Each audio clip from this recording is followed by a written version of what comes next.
In 57 years of living by Blackthorn Lake, I'd seen every kind of neighbor trouble a man could imagine. The lazy ones who let their docks rot into the water, the noisy ones with midnight fireworks in October, and the petty ones, oh, the petty ones, who clung to HOA bylaws like a lifeline, ready to wield them over the smallest patch of uncut grass. But I had never met a neighbor quite like Victoria Blackwell. She had the smile of a real estate brochure and the heart of a foreclosure notice, the kind of woman who spoke in we when she meant me, and who never heard the word no without plotting revenge. That morning, she arrived in my driveway with a smug little entourage, 2 board members in matching windbreakers, and a clipboard clutched like a royal decree. I was sitting on my porch, coffee in hand, watching the mist lift off the lake the way my grandfather used to. This place wasn't just home. It was blood and memory, and the echo of hammers from a man who built the bridge with his own hands before I was born. Victoria didn't look at the bridge. She looked at me like I was squatting on her lawn. "Mr. Donovan," she began, in that syrupy sweet tone people use when they're about to stab you in the back. "The board has voted unanimously to remove the illegal structure from community waters." I let the steam from my mug curl into the cool air before answering. "Illegal structure?" I asked. "You mean the bridge my family's owned since 1934? Her lips twitched, not a smile, more like a lawyer's smirk when they think they've found a loophole. "You have no documented easement, and according to our survey, a portion of that bridge crosses into HOA jurisdiction. We'll be removing it tomorrow." It wasn't what she said that got to me. It was the way she said it. Final, confident, like the lake was hers, like history didn't matter, like she was used to winning. I'd dealt with people like her before, in courtrooms, on job sites, at kitchen tables where land deeds were older than the town charter. And I'd learned something important. The loudest voices rarely understood how fragile their ground really was. "Is that right?" I said, more statement than question. She glanced at her companions, and one of them stepped forward to hand me a folded paper. I didn't open it. I didn't need to. I could smell the HOA ink before it even hit my hand. "Consider this formal notice," she added, as if that made it sacred. "If you interfere with the demolition crew tomorrow, you will be in violation of section—" "Save your sections," I cut in, my voice still calm. "And take your paper back. I've got my own copy in the safe, from a better authority than your boardroom." One of her men puffed his chest. The other shifted like he was itching for a reason to speak. But Victoria just tilted her head, studying me, the way a cat studies a bird behind glass. "You're making a mistake," she said softly. I set my mug down on the railing, the ceramic clicking against wood that had felt the weight of 3 generations. "Maybe," I said.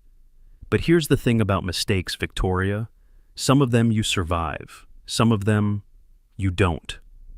Her eyebrows lifted a fraction. "Is that a threat?" I shook my head. "Just an observation." She turned then, signaling to her board members, heels crunching the gravel as she walked back to her SUV.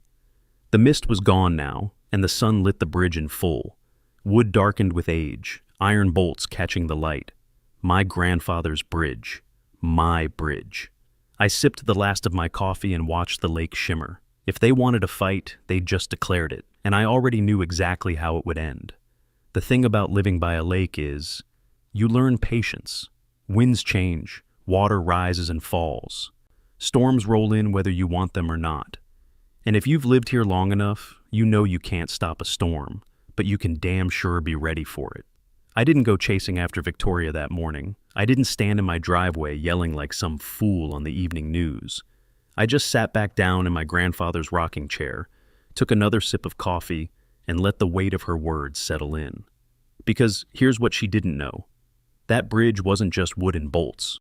It was the last physical piece of a promise made in 1934, when the first Donovan drove a truckload of timber through knee-deep mud to connect the cabin to the dam road. My grandfather Angus built it himself, hammer in one hand, Bible in the other, and when he was done, he swore to my father, "As long as this bridge stands, this land is ours."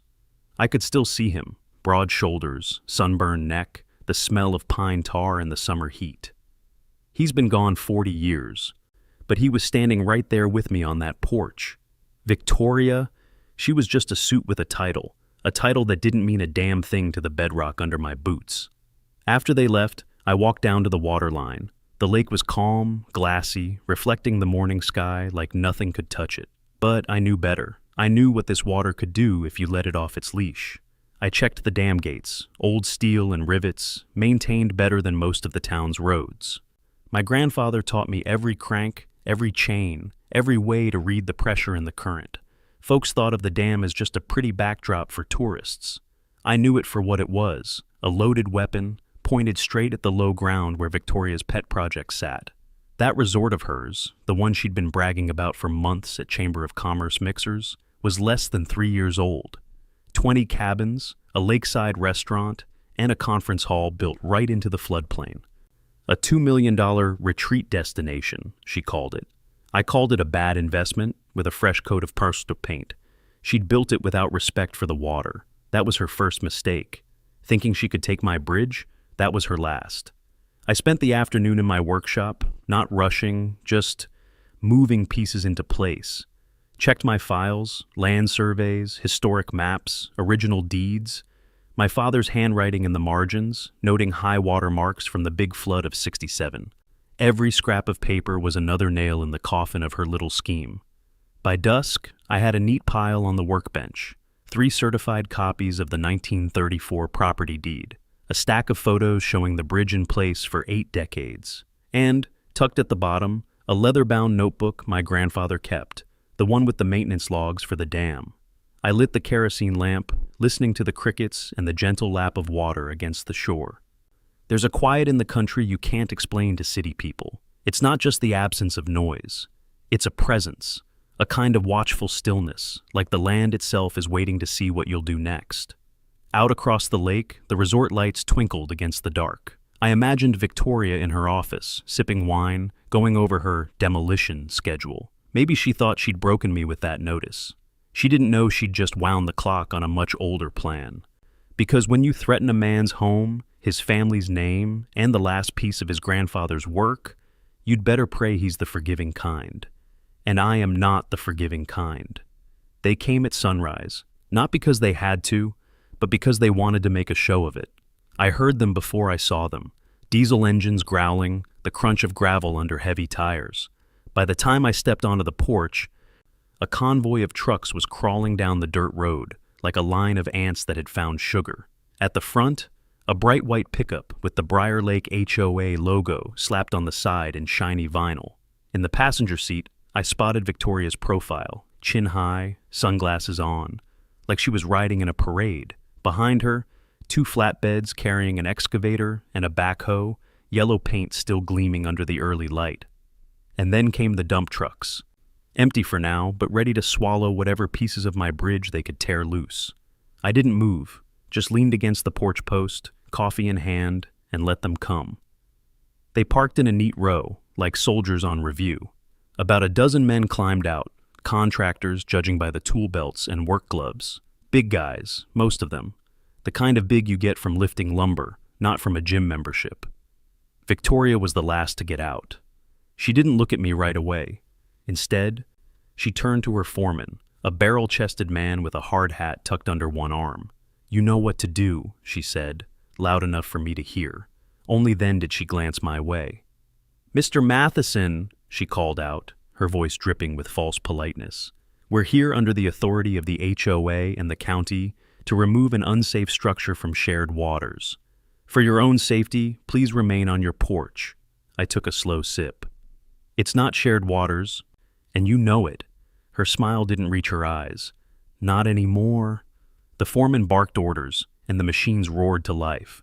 The excavator's arm swung out over the bridge, metal jaws opening wide. It bit down on the first section of railing, wood splintering with a sound that went straight through my chest. Every crack of timber was another heartbeat from my childhood. Summers fishing with my father, winters hauling firewood across those planks. My grandfather's boots on that same path. Year after year. Now, it was just debris in a metal claw. They worked fast. Planks ripped up, tossed into the dump truck like scrap. Bolts screeched as they were wrenched free, bouncing off the steel bed with a hollow clang. By mid-morning, half the bridge was gone. Victoria stood by, arms folded, watching like she was inspecting a lawn crew. Every so often, she'd pull out her phone and snap a picture. I stayed where I was, rocking slowly in my chair. Not a word, not a threat. Just the steady creak of old wood beneath me and the slow burn in my gut. Because here's the thing about letting someone think they've beaten you. You get to see the exact moment they relax. The exact moment they stop watching their back. Around noon, the last beam was lifted. The excavator swung it aside, dropping it onto the pile with the rest. The water under the now empty gap looked wrong, exposed, restless. Victoria took off her sunglasses, stepped forward, and gave the scene one last, satisfied look. "That's that," she said, loud enough for her crew to hear. "One less hazard on this lake." I raised my mug in a mock toast. "Congratulations," I said. "You've made history." She tilted her head. "And why's that?" "Because that bridge stood for 89 years," I said softly, "and now you've turned a piece of history into kindling." Her smirk returned. "History doesn't pay taxes." She turned and walked back to her truck, the foreman trailing behind. Engines fired up again, and one by one the trucks rolled away, leaving nothing but churned up dirt and the echo of their work. I waited until the sound of engines faded into the distance. Then I stood, stretched the stiffness from my legs, and looked out over the water. The lake was still calm. Too calm. But I knew it wouldn't stay that way. Not for long. When you've been a sheriff for 3 decades, you learn 2 things about fights. First, you don't win by swinging first. Second, you win by making sure your opponent never sees the real punch coming. So, I didn't go down to the lake that afternoon, stomping around like some old fool shouting at the water. I didn't call the county, I didn't call the press, I made coffee, and I started making phone calls. The first was to Hank Delaney. Hank's been running the bait shop on the South Shore for longer than most of the HOA boards been alive. He's also the kind of man who keeps a ledger in his head of every wrong done in this county. "Cole," he said after I told him what happened, "I figured they'd try something, but damn, the bridge?" "Bridge is gone," I said, "and I'm guessing it's just the start." He grunted. "Then you'll want to talk to Earl and Luann. They've been sitting on their own pile of grievances." I called them next. Earl still sounded bitter about the time Victoria had revised the lake map and suddenly declared half his dock was on HOA property. Luann was still furious about the noise citations she got for her 4th of July barbecue 3 years running. By sundown, I had a list, a long one. Dock disputes, property line adjustments, fishing permit revocations, petty fines for everything from paint colors to mailbox styles. The kind of paper-cut harassment that makes people give up and sell, usually to one of Victoria's friendly developers at a discount. And every name on my list had one thing in common. They still lived here, and they still hated her guts.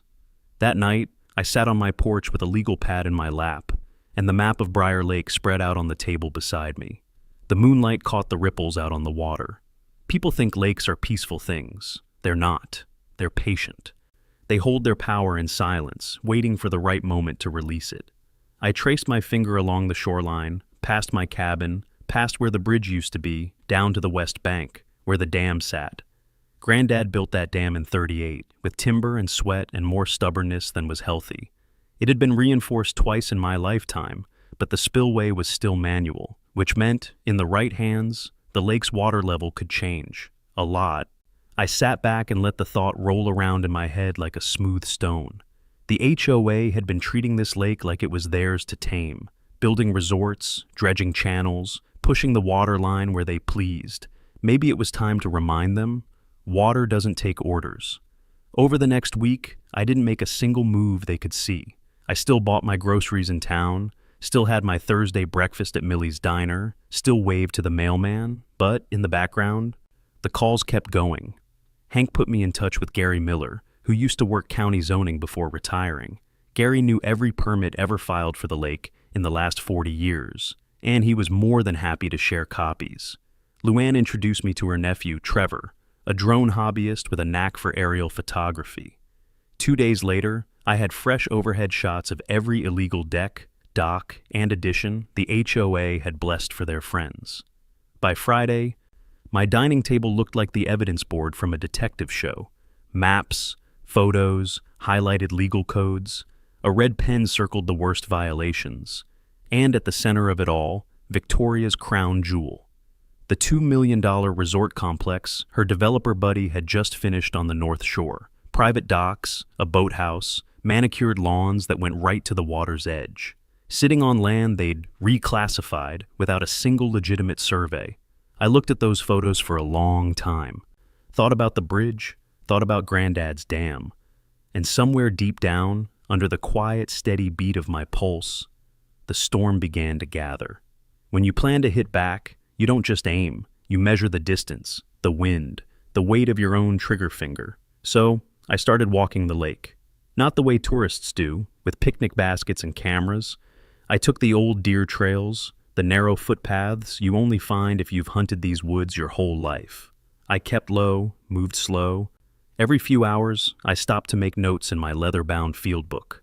The bridge was a memory now, nothing left but broken timbers half sunk in the water. I paused there longer than I meant to. The air smelled of wet cedar and rot.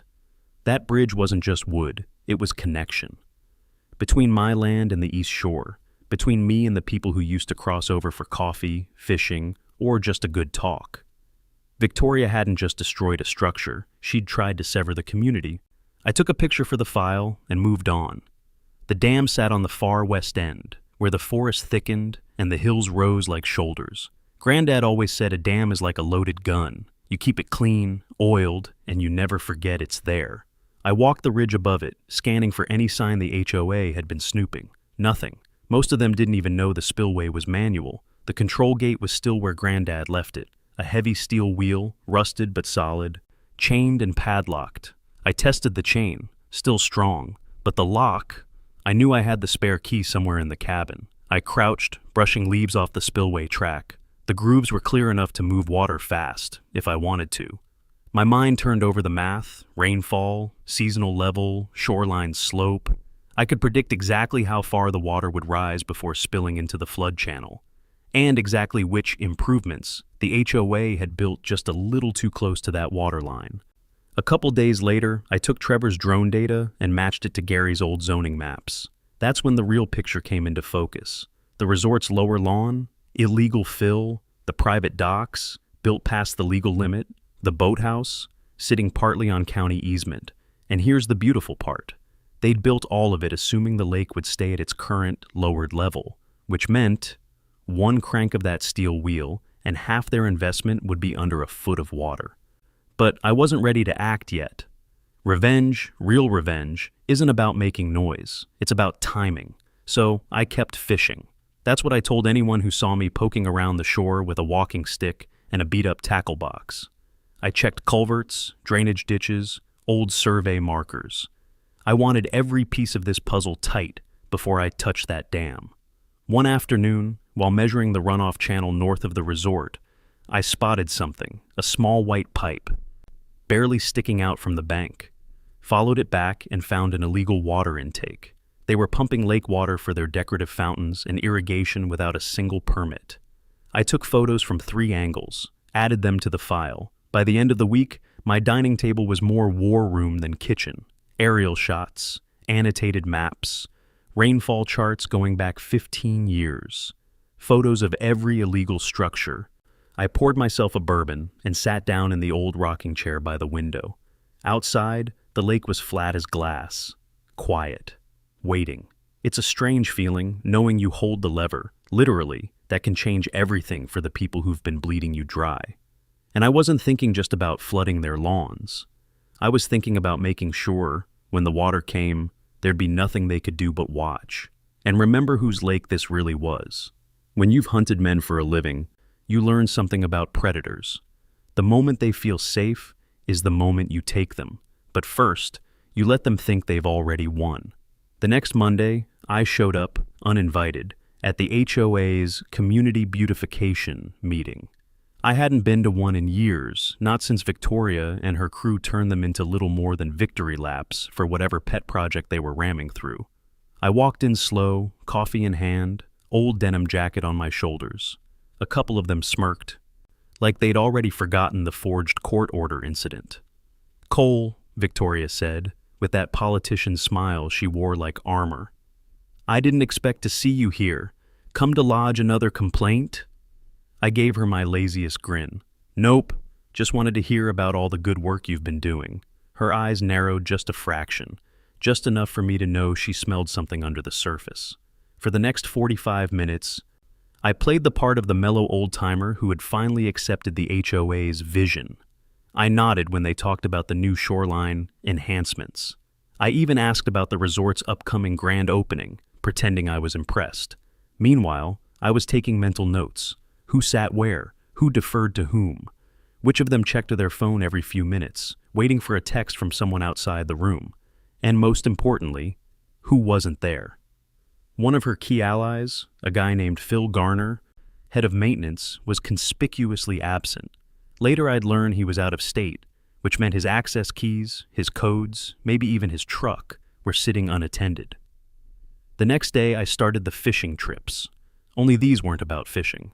I made sure to be seen down by the old bridge site, poking at the water with a stick, shaking my head, talking with a couple of neighbors loud enough for word to spread. If you listened in, you'd hear me muttering about maybe selling the place before the HOA made it impossible to live here. The gossip chain lit up like dry pine needles. Victoria would think she'd broken me, that I was finally tired enough to pack it in and leave. That's exactly what I wanted. Meanwhile, the real work happened at night. Trevor flew his drone after sundown, low and silent over the resort. His infrared camera picked up the landscaping crew's irrigation schedule, the lights on the lower docks, even the water pumps feeding those illegal fountains. Gary pulled the latest rainfall forecasts for me. Looked like we'd have a steady rise in lake level for the next 10 days, even without my help. Perfect cover. And Earl? He found something I hadn't counted on. The resort's insurance policy didn't cover damage from changes to natural water level, which meant if the lake rose past a certain point, they'd be eating the loss entirely. By Friday, the bait was set.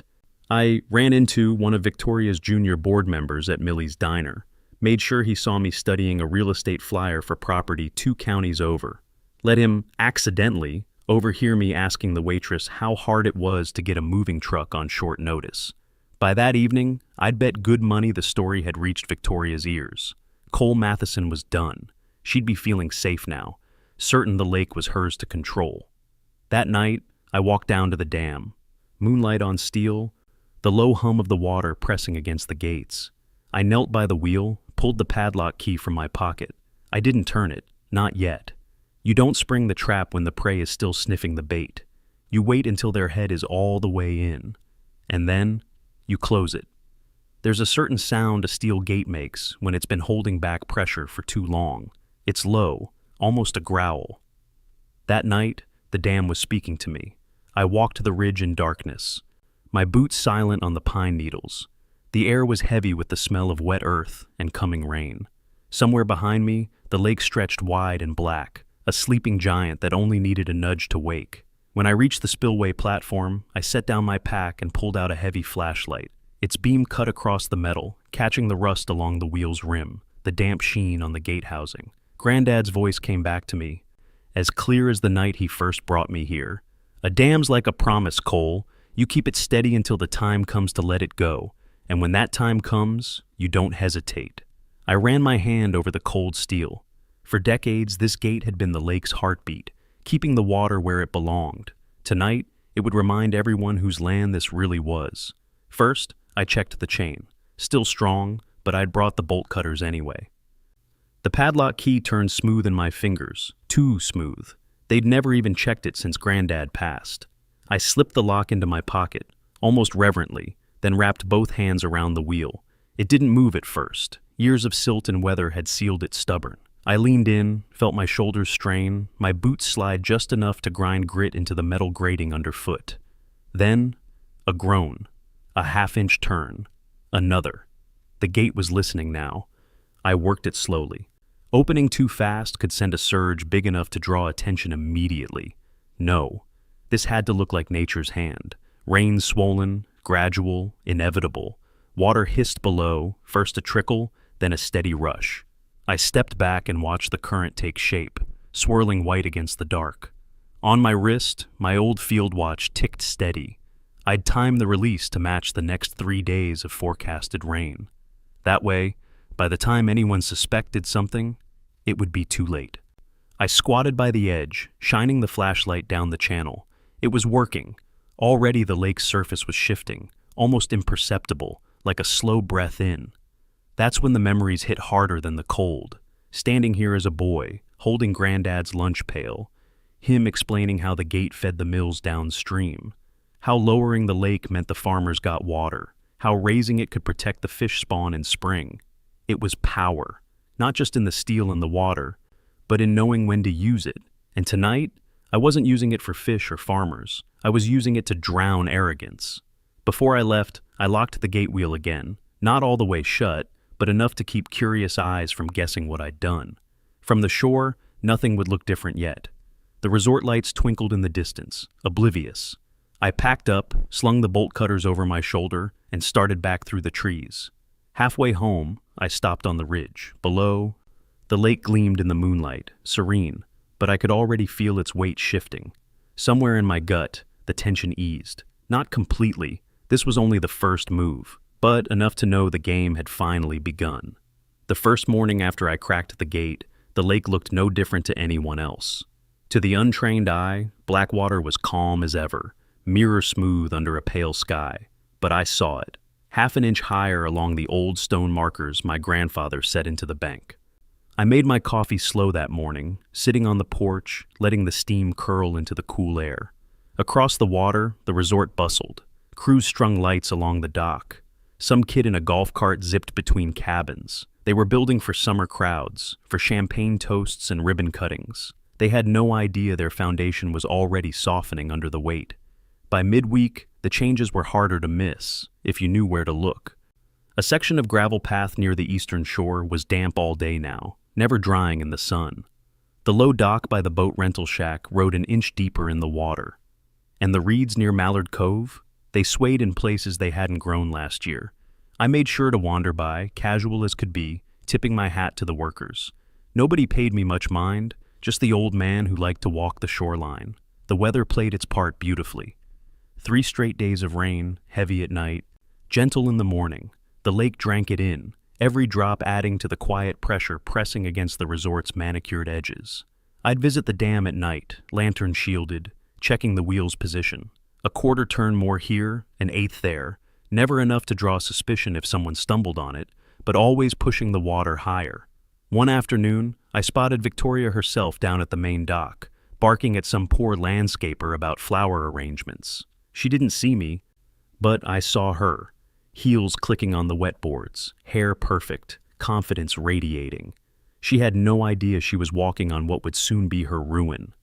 By the end of the week, the first warning signs whispered through the neighborhood gossip chain.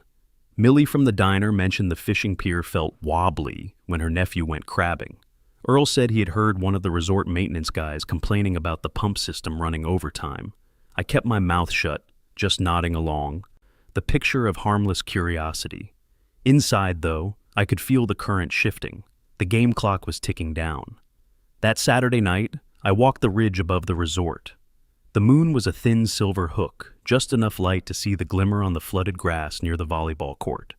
The sound of the lake had changed too. Not just lapping, it was pressing, a deeper, throatier sound against the retaining walls. Standing there, I realized something. The lake wasn't just water. It was memory, legacy, and patience all bound in one, and now it was becoming my weapon. I turned to head home, boots sinking slightly into ground that should have been firm. Tomorrow I'd check the insurance trigger line. Earl had marked it on a stake weeks ago. One more good rain might push us over, and when that happened, there'd be no turning back. It happened on a Sunday morning, just before dawn. The rain had come heavy all night, hammering the tin roof, drumming against the windows. When I stepped out onto the porch, the air smelled of wet pine and river mud, a scent I'd known my whole life. And there it was. The stake Earl had planted weeks ago, with that red line scratched into it, the insurance trigger. Anything above that mark, and the resort's flood coverage would have to kick in. The water was kissing it, not lapping, not flirting, kissing it, steady and sure. I sipped my coffee and watched the first sunlight creep across the lake. It was almost tender, The way the light touched the cabins, the docks, the perfect little beachfront Victoria had spent so much money grooming, tender, but temporary. By mid-morning, the whispers started. I caught two maintenance guys arguing near the main dock, something about the sump pumps working overtime and still losing ground. A delivery truck backed in with crates of bottled water, the driver looking confused when no one came to sign. Even from the road, I could see it. The volleyball court was half a pond now, and the lower fire pit, the one they used for those exclusive guest bonfire nights, just a circle of wet ash. I walked down to the general store for milk I didn't really need, just to hear the talk. Millie leaned over the counter, eyes wide. You hear about the cabins on the east side? Some of them got water under the floorboards already. I gave her my best slow nod. Shame about that. Guess all that rain's catching up. She lowered her voice. HOA's in a tizzy. Victoria called an emergency meeting this afternoon. Closed doors, no press. That meeting. I didn't need to be inside to know how it went.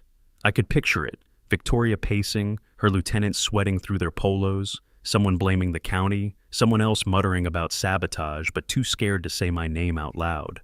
They wouldn't dare. Not yet. Late that afternoon, I walked the ridge again. The resort was quiet now, too quiet for a place that should have been gearing up for the summer rush. From my vantage point, I saw the first real sign of panic, a flatbed truck hauling sandbags in from town. Workers in reflective vests formed a sloppy chain, stacking them along the west retaining wall. It was a laughable effort. The water would come from everywhere, not just there. That night, I went back to the dam.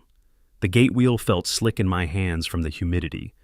I gave it just a quarter turn more, enough to keep the water climbing, but not so fast they'd hear the roar in their sleep. Below me, the spillway rushed like a living thing. I closed my eyes and listened. It sounded like inevitability. Walking home, I passed a neighbor's yard where the grass near the driveway was underwater. They'd stuck a for sale sign in the mud, the kind you could buy at the hardware store for $5. No realtor's number, just a message. I'm done. By the time I got back to the porch, the moon was up, the lake gleaming like a sheet of silver. We were past the point of return now. The trigger had been pulled, and the insurance clock was ticking. All that was left was to watch them scramble. By Monday morning, the resort was in full panic mode. You could see it from a mile away, literally. The steady hum of construction equipment had turned into a desperate roar. Pumps growled day and night, hoses snaking into the lake like a tangle of dying serpents. From my porch, I watched them throw everything they had at the water, the kind of emergency response that looks good on a budget report but collapses in the real world. They called in extra crews. Men in neon vests jogged between cabins, hauling tools and cursing under their breath. The lower parking lot was a swamp now, with water seeping up through cracks in the asphalt. At one point, I saw Victoria herself, dressed in rubber boots and a crisp white blouse, phone clamped to her ear, wading knee-deep by the fire pit. She was shouting at someone, waving her free arm like she could push the lake back by sheer force of will.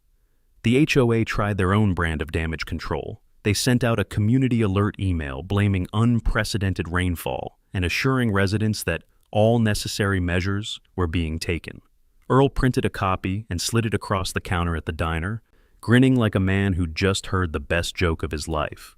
Unprecedented rainfall, he said. We've had worse every spring since '82. Hell, I've got scrapbooks. By Tuesday, the sandbag lines were doubling in height, but the water didn't care. It found the gaps, the low points, the places they had forgotten to reinforce.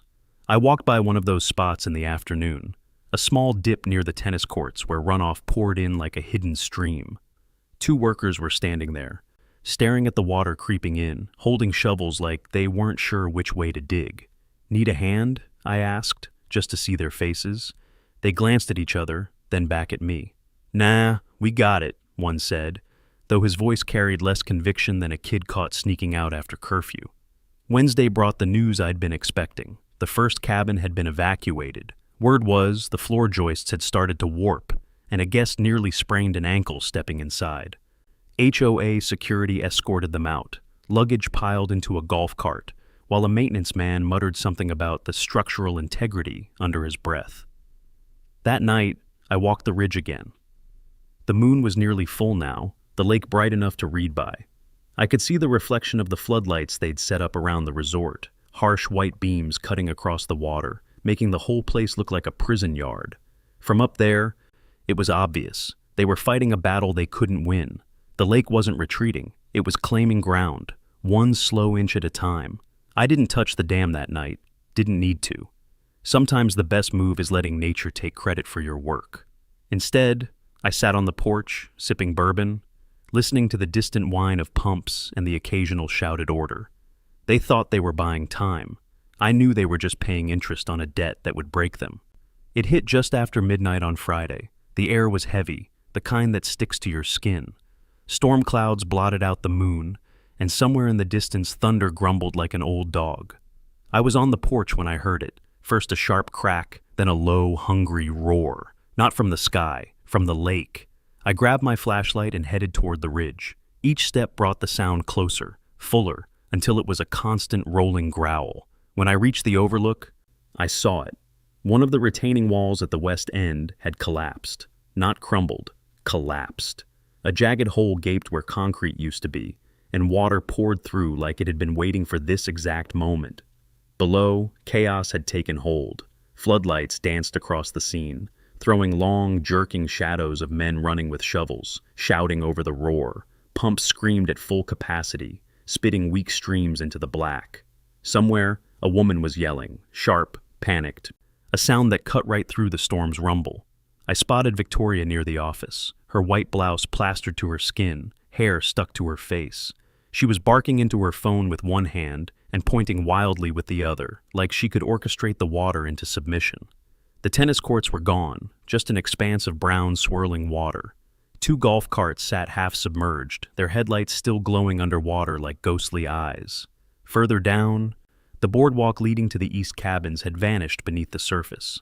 The cabins themselves still stood, but the lake was licking their porches now.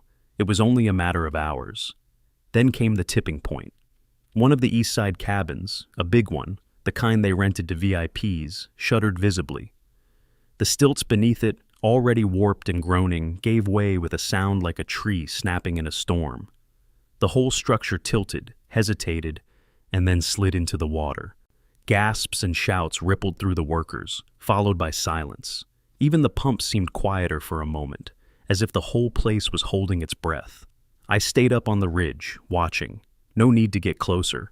I'd seen enough disasters in my life to know the pattern: panic, pushback, exhaustion, and then surrender. Down below, the surrender had begun. They stopped sandbagging, stopped trying to reroute the water.